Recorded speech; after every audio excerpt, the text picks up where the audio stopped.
Welcome to cos cooking. அரைச்சி ஊற்றின மீன் குழம்பு பண்ண போகிறோம்.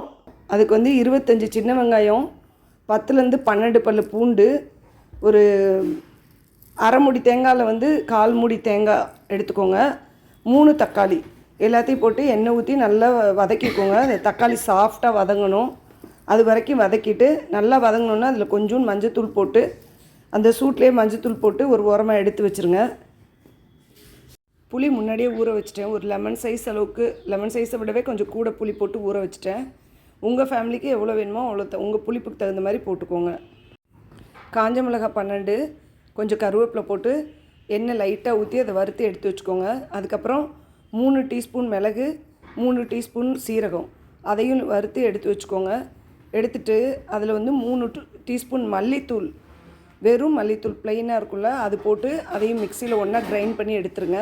இப்போ எண்ணெய் ஊற்றுங்க, வெந்தயம் போடுங்க, கருவேப்பிலை போடுங்க.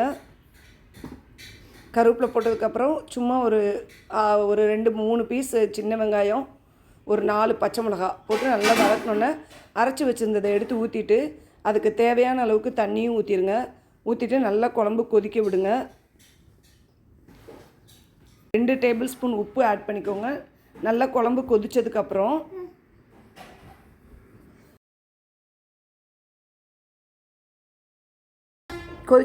மீன் போட்டுருங்க.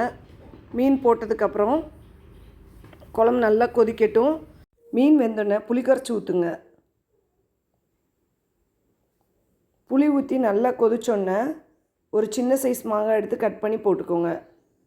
இந்த மாங்காவோட புளிப்போடையும் நம்ம ஊற்றிருக்க அந்த புளியோடையும் மீன் குழம்பு நல்லா டேஸ்ட்டாக இருக்கும்.